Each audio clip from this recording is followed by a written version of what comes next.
الحمد لله الحمد لله الذي أرسل رسوله بالهدى ودين الحق ليظهره على دين كله وكفى بالله شهيدا.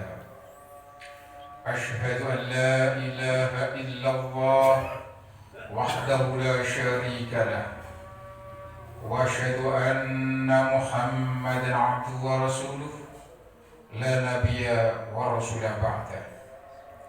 اللهم صل وسلم وبارك على سيدنا محمد وعلى آله وأصحابه أجمعين. أما بعد، فيا عباد الله أوصيكم وإياي بتقوى الله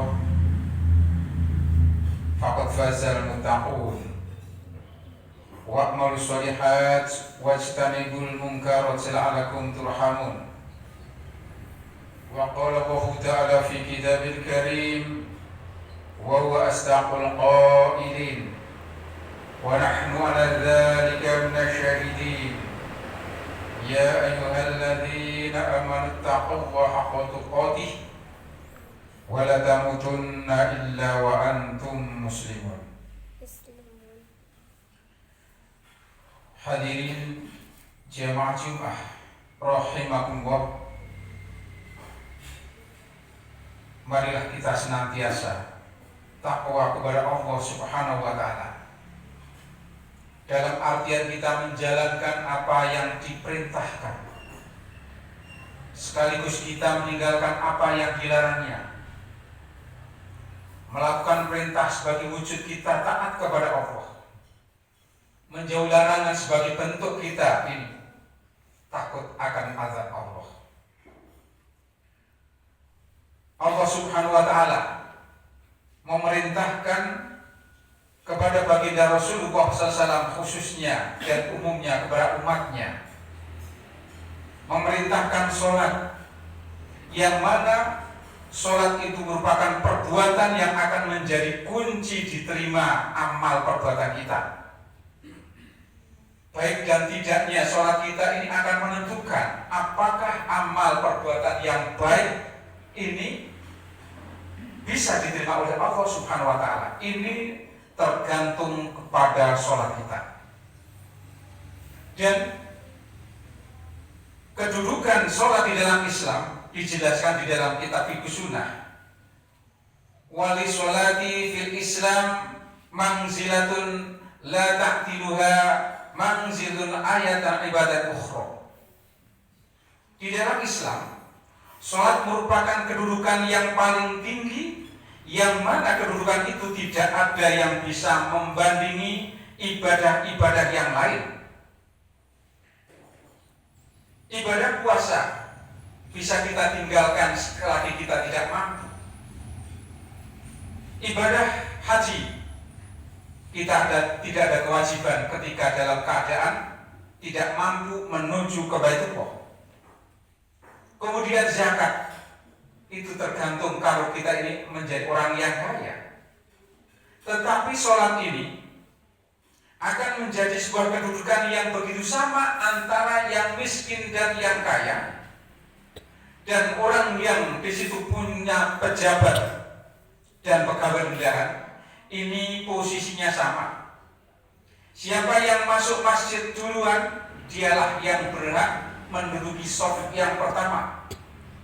Jangan mentang-mentang mereka itu pejabat tinggi datang belakangan, kemudian mengusir orang-orang yang sudah duduk di shaf yang awal. Ini merupakan kesetaraan antara hamba Allah yang kaya dan hamba Allah yang miskin. Maka dari itu para hadirin, letak ketakwaan kita ini itu tergantung bagaimanakah sholat itu. Fa ya'imaduddin alladzi la yaqumu illa bih, dan sholat merupakan tiang agama yang mana tiang itu tidak akan bangunan tidak bisa berdiri kecuali ada penyangga yang begitu sangat kuat, yaitu sholat. Baginda Rasulullah SAW beliau bersabda, Rasul Amri al-Islam. Pokok permulaan suatu perkara kalau dia itu masuk Islam, yaitu mengucapkan kalimat asyhadu an la ilaha illallah wa asyhadu anna muhammadar rasulullah. Ini merupakan modal awal kita untuk memeluk agama Islam. Kemudian wa umuduhu as-shalah, kemudian harus ditegakkan dengan cara melakukan sholat. Kemudian ketika kita ini sudah sholat, ada tuntutan berikutnya, wadirwatu sanamihi al-jihad fi sabilillah. Kita ditekankan untuk berjihad ke jalan Allah. Pengertian jihad itu apa para hadirin? Menegakkan kebenaran dan menghilangkan kebatilan. Inilah jihad fi sabilillah. Kunci kita ini bisa menegakkan kebenaran dan menjauhi kemungkaran yaitu sholat. Karena apa? Di dalam surat Al-Ankabut Allah berfirman, inna sholata tanha anil fahsya'i wal munkar. Sesungguhnya sholat itu bisa menjauhkan perbuatan keji dan bisa menjauhkan perbuatan munkar. Kalau ada pertanyaan di dalam hati kita, mengapa mereka itu yang notabene-nya umat Islam, tidak sedikit mereka yang berbuat maksiat, para koruptor mereka juga orang Islam. Bahkan ketika disumpah, di atasnya ada Al-Quran menunjukkan mereka itu berjanji atas nama Allah untuk melakukan perbuatan yang sebaik-baiknya. Tetapi mengapa demikian? Karena mereka itu ketika memegang jabatan justru tidak amanah. Ini dipertanyakan, tergantung mana sholat itu. Tergantung mana sholatnya. Apakah sholatnya baik atau tidak. Maka orang-orang yang di situ melakukan perbuatan yang jahat, melakukan perbuatan kotor, ini ada semacam penilaian yang negatif. Oh, Islam seperti itu ya. Kalau cuma sekedar Islam katanya bisa menjauhkan perbuatan keji dan mungkar dan berbuat baik, toh tidak masuk Islam juga berbuat baik. Toh orang tidak sholat juga berbuat baik. Mereka perlu dipertanyakan para hadirin. Ternyata innalladzina kafaru a'maluhum, sesungguhnya orang-orang kafir itu amalnya mereka itu kasarobin, seperti fata morgana. Kelihatannya baik, tetapi di mata Allah, di sisi Allah itu tidak ada nilainya. Maka seperti sebuah fata morgana yang mana kelihatannya ada tetapi tidak ada. Karena kuncinya adalah sholat itu barangnya. Kemudian mengapa mereka itu orang Islam kok bisa berbuat jahat? Berarti mereka itu tidak bisa mendirikan sholatnya. Para hadirin jamaah Jumat rahimahullah, perintah sholat ini merupakan pokok penting yang mana wahia awalu ma ujabahu Allahu ta'ala minal ibadat, yang mana Allah telah memerintahkan kepada Nabi Muhammad, yang awal mulanya diperintahkan adalah sholat sebelum amal-amal ibadah yang lainnya. Dan ketiga, mewajibkan sholat itu begitu sangat istimewa. Tawala ijabuha bi mukhadabati Rasulillah sallallahu alaihi wasallam min ghairi wasitatin. Ketika Allah memerintahkan baginda Rasulullah SAW untuk melakukan sholat, memanggil langsung untuk menghadap Allah Subhanahu wa Ta'ala tanpa ada perantara. Bahkan Jibril saja tidak mampu untuk naik sampai ke tempat yang begitu tinggi, yaitu yang dikenal dengan Sidratul Muntaha. Maka ketika Nabi kita Muhammad SAW begitu sampai di Sidratul Muntaha, begitu takjub dengan keadaannya, maka yang diucapkan yang pertama kali adalah at-tahiyatulillah wassalawat wat thayyibat. Sungguh kehormatan yang begitu suci, at-tahiyatulillah, itu hanya milik Allah. Wassalawat wat thayyibat, dan rahmat yang begitu besar hanya milik Allah Subhanahu wa ta'ala. Ketika baginda Rasulullah SAW begitu menyanjung pujian adanya karena kekaguman yang mana baginda Rasulullah SAW melihat di Sidratul Muntaha itu dengan mengucapkan at-tahiyatulillah wassalawat wat thayyibat, maka Allah menjawab langsung dengan memberi salam, assalamu alayka ayyuhan nabiyyu wa rahmatullahi wa barakatuh. Mudah-mudahan keselamatan akan aku berikan kepadamu wahai Nabi, dan keberkahan juga akan aku berikan kepadamu wahai Nabi. Allah Subhanahu wa ta'ala tidak memanggil Muhammad, tetapi ayyuhan nabiyyu, wahai Nabi, wa rahmatullahi wa barakatuh, dan kasih sayang, rahmat, dan keberkahan. Ketika baginda Rasulullah SAW diberi keselamatan dan keberkahan juga rahmat, namun baginda Rasulullah SAW juga meminta, ya Allah, jangan aku saja ya Allah. Maka baginda Rasulullah melanjutkan, assalamu alayna wa ala ibadillahis sholihin. Keselamatan itu untuk diriku wahai Allah, tetapi wa ala ibadillahis sholihin, tetapi juga untuk hambamu yang berbuat soleh atau berbuat kebaikan. Ini menunjukkan bahwasanya orang yang melakukan sholat benar-benar sudah mendapatkan doa dari Rasulullah SAW, juga mendapatkan rahmat dari Allah SWT. Maka di sini kuncinya sholat, di situ bisa menjauhkan perbuatan keji dan mungkar. Kalau kita ini melakukan sholat tetapi maksiat belum kita jauhi, kemudian perintah Allah belum kita lakukan, kita perlu introspeksi, sejauh mana saya ini sholat. Apakah sholat ini sekedar menggugurkan kewajiban, ataukah sholat ini memang merupakan kebutuhan kita?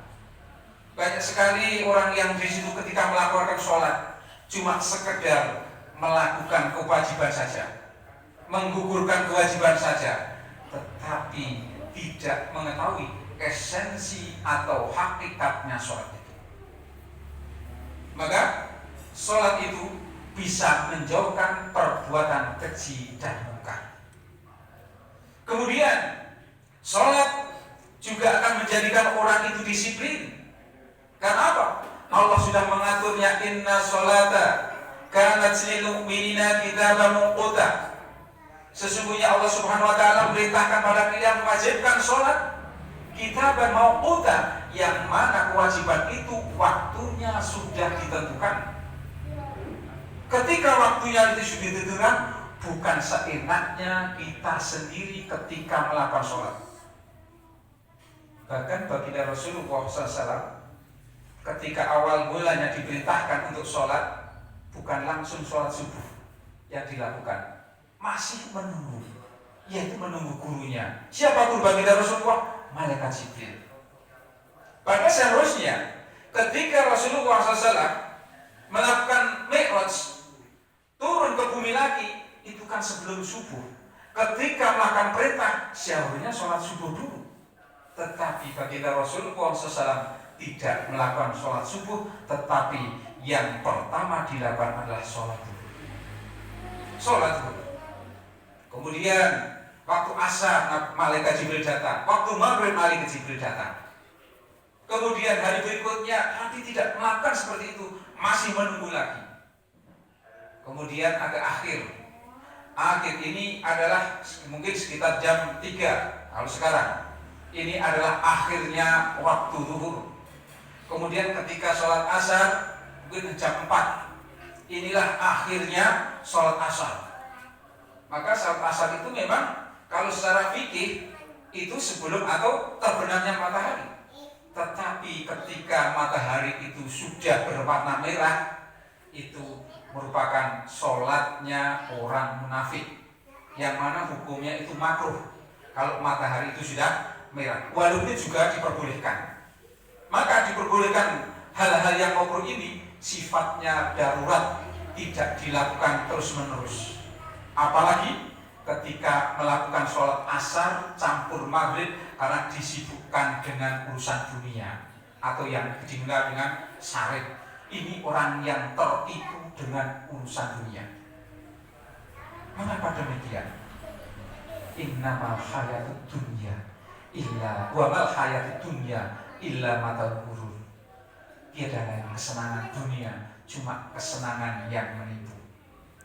Memang banyak orang yang tertipu tetapi tidak merasakan. Namanya orang tertipu para hadirin. Kalau merasa ditipu, dia akan merasakan bahwa saya ditipu. Tapi tertipu, dia seolah-olah dalam keadaan yang melakukan sebuah kebenaran. Mengapa demikian? Kita disibukkan dengan kehidupan dunia, yang mana disibukkan dengan pekerjaan seolah-olah menyenangkan. Kemudian setelah menjadi uang, bingung untuk dibelanjakan apa, dibangunkan rumah, kemudian di situ rumahnya tingkat, tetapi usia sudah tua. Ternyata tidurnya cuma di bawah saja karena naik ke tangga sudah tidak mampu. Ketika dibelikan mobil sudah tidak mampu nyupir lagi. Ini ya Pak Hadi. Dan anehnya ketika dia itu di dunia dengan orang yang dia jutawan, orang yang kaya, begitu mati ternyata Pak Hadirin, dia cuma ditidurkan di tanah wakafan, yaitu kuburan umum. Ini akan begitu nangis Pak Hadirin.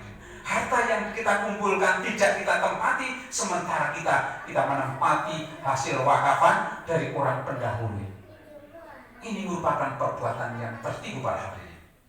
Kemudian berikutnya, sholat akan menjadi ketenangan bagi kita dan ketenangan orang-orang, ketenangan orang-orang lain. Inna sholataka sakanul lahum. Sholat Muhammad itu akan menjadi ketenangan mereka.